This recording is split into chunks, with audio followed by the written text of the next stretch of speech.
Good morning, everyone. Today's been a little hectic, and when I'm done here, I'm going to Kansas City so that I can give His Holiness the Eucharist while he's in the hospital. So I've got a busy day and a lot on my mind. So pray for me today. One of the lessons that Jesus wants you to get as one of his followers, is that he really cares for you. And you can trust him. Over and over again throughout the Bible, God is telling us how much he loves us and cares for us. He shows us this over and over and over again in many different ways. But here's the problem. Many Christians struggle with believing if God really cares for them. I mean, you may find it easier to believe that God cares for someone else than he cares for you. You know yourself. You know what you're like. You know what sin you struggle with. You know how selfish you can be. You know about your own personal rebellion and doubts toward God. And because we struggle with believing God really does care about us, he has to tell us and show us over and over and over again how much he really cares. The great thing about God is he doesn't get tired of expressing his love toward you every day and in many different ways. And so with that said, I'd like us to take a good look at Mark 8, verses 1 through 10 again, where we see another expression of God's compassion and his care. And here's what it said. In those days when again a great crowd had gathered and they had nothing to eat, he called his disciples to him and said to them, I have compassion on the crowd, because they have been with me now 3 days and have nothing to eat. If I send them away hungry to their homes, they will faint on the way. And some of them have come from far away. And his disciples answered him, well, how can one feed these people with bread here in this desolate place? And he asked them, well, how many loaves do you have? And they said, 7. And he directed the crowd to sit down on the ground, and he took the 7 loaves, and having given thanks, he broke them and gave them to his disciples to set before the people. And they set them before the crowd. And they had a few small fish, and having blessed them, he said that these also should be set before them. And they ate and were satisfied. And they took up the broken pieces left over, 7 baskets full. And there were about 4,000 people. And he sent them away, and immediately he got into the boat with his disciples and went to the district of Dalmanutha. In Mark chapter 6, this was chapter 8, but in Mark chapter 6 we saw Jesus doing this exact miracle a few weeks earlier in his ministry. And the first time Jesus did this miracle, it was primarily for the Jewish community, the people of Israel. In the gospel reading for today that I just read, it is focused on the Gentile community. And by doing this, Jesus was making the point that God's compassion and love was for everyone, Jew and Gentile. From this miracle, we see a particular aspect about Jesus and compassion. Mark tells us in verse 1 that a great crowd had gathered. Jesus is still in Sidon area, which is predominantly a Gentile territory. And that means that the majority of the people in that area were raised in a culture of many different gods. In their cities and towns, you would find various temples to this god and that goddess. In their homes, you would find little statues of gods and goddesses that they worshipped and prayed to and made sacrifices to. This was a very pagan area. It's in this area that the large crowd had gathered. And throughout this area, Jesus had been healing many people. In Mark 7, Mark highlighted Jesus casting out an evil spirit from a woman's daughter and restoring the hearing of a deaf man and his speech. Just like the crowd back in Mark 6, Mark tells us that this crowd ran out of food as well.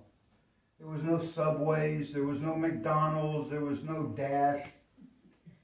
They were stuck. So Jesus called his disciples to himself. And every time we are told that Jesus called his disciples to himself, he's about to do something significant. And it usually involves their participation. When Jesus calls his disciples to him, he is going to involve them and teach them something significant. This is a basic principle of God's word, this calling and sending. And so when he calls you, he's going to involve you. When he says to do something, you've got to get involved. And after calling the disciples to himself, Jesus says, I feel sorry for these people. In fact, in the old Dewey Reams, it says it in this way: I have compassion for the multitude. This is the only time where Jesus himself says, I feel sorry, or I have compassion.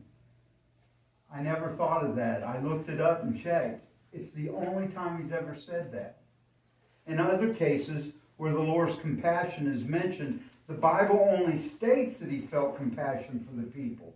But in this case, how he feels toward these people comes from his own lips.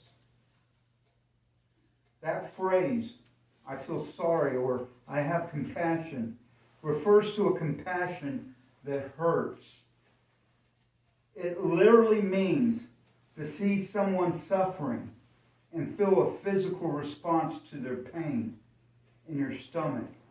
Your empathy and compassion is so strong for them that you are sick at your stomach. This is a physical and emotional reaction to someone else's pain and suffering. Compassion hurts. Compassion is not comfortable. I think of Tiki. You have compassion for your son. If you didn't have compassion for your son, you could go party and not bother. You don't feel bad, but you hurt with him. That's compassion. The truth is, some people see others suffering and could care less. And we saw this earlier with the Lord's disciples and how they treated the mother of the demon-possessed little girl. The mother comes to Jesus begging for help. And what did the disciples say? Tell her to go away. She's bothering us with all her begging. They had no compassion for her. The good news is that even though some people may not have compassion toward others or towards you, God always is compassionate. It is one of his attributes. Great compassion is always felt by God toward us when we experience suffering or pain. Jesus knows about our pain. Jesus has great compassion towards us. Satan has no compassion for you when you are suffering. Demons have no compassion for people that are in pain. However, God has compassion for us. You say, well, you said that several times. But you know what? It doesn't stick. We always forget God cares.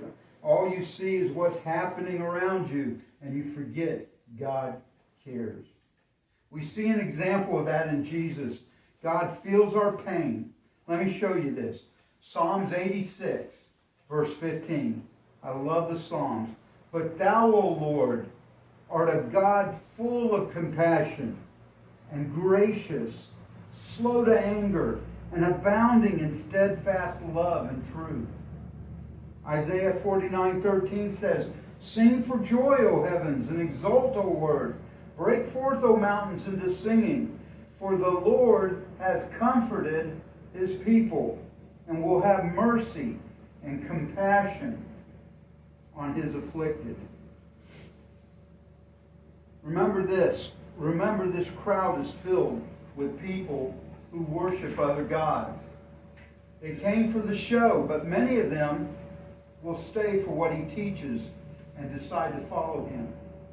If Jesus had compassion on that crowd, maybe he could have compassion on us. Maybe our past doesn't define us, but Jesus' compassion does. Maybe his compassion is for all kinds of people, with all kinds of sin and all kinds of suffering, because his love is too great to be limited to what we deserve. Jesus goes on to say, They have been here with me for 3 days. This means more than just attending. Some translations say the people remained with Jesus for 3 days. They were closely listening to Jesus. And so these people didn't do anything to draw out Jesus' compassion. The only reason they received it is because they stayed with him. Isn't that amazing? That they didn't give anything. They didn't perform for him. All they did was remain with him and listen to him. They were simply with him when he decided to show compassion. Listen carefully to what I'm about to say. I believe sometimes we miss experiencing the compassion and power of God because we've walked away from God. To experience who God is, you're going to have to be with him. Jesus goes on to say, They have been here with me for 3 days, and they have nothing left to eat. Now I got to thinking about this. Why didn't the people pack more food? They probably weren't planning on staying for 3 days. To them, they thought they would go for the day or evening and see Jesus do some miracles and listen to what he had to say, and then they'd go home. My next question is, when they ran out of the food they packed, why didn't they just leave and go home? I think they were so caught up in the preaching of Jesus and the power displayed by Jesus that they didn't want to leave.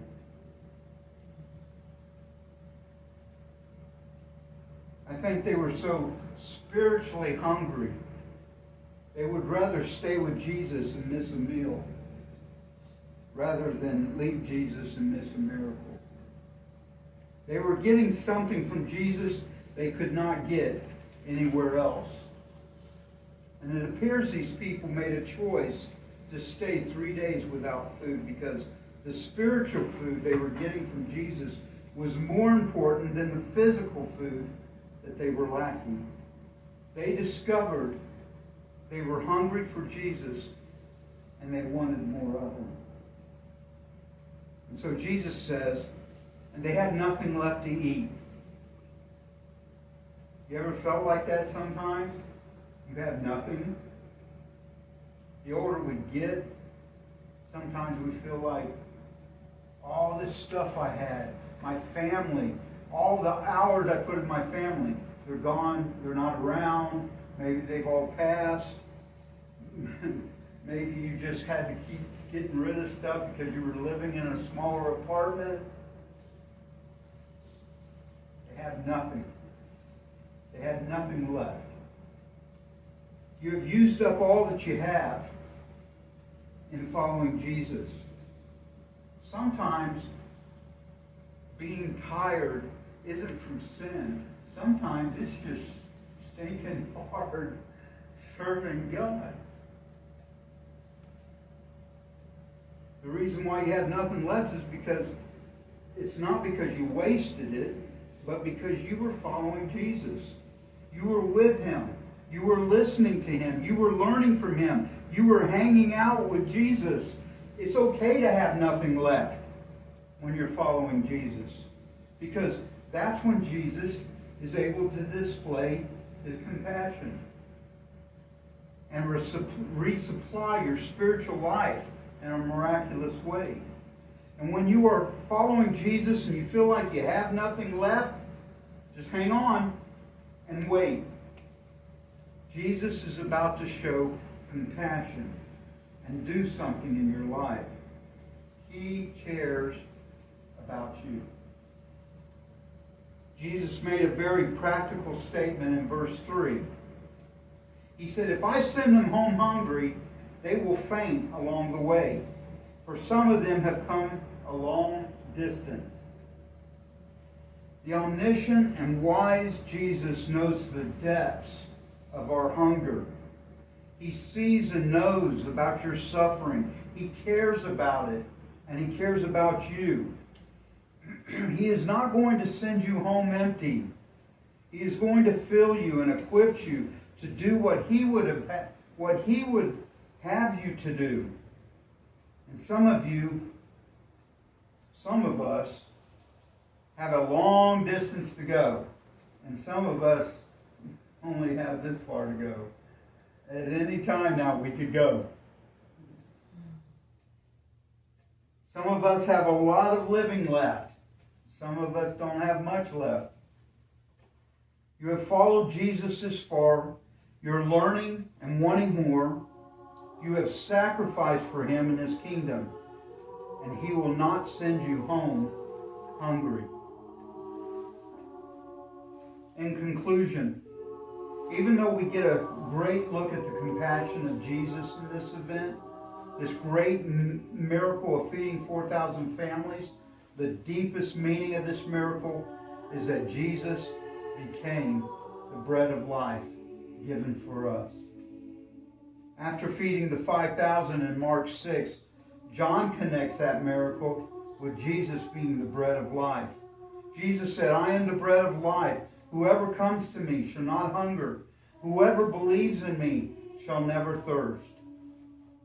And so today, I'm asking you, are you tired? Do you feel like you have nothing left to give?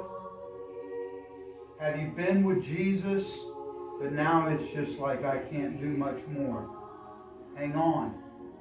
The Lord has provided what we need, and He has compassion for us. In the name of the Father, and of the Son, and of the Holy Ghost.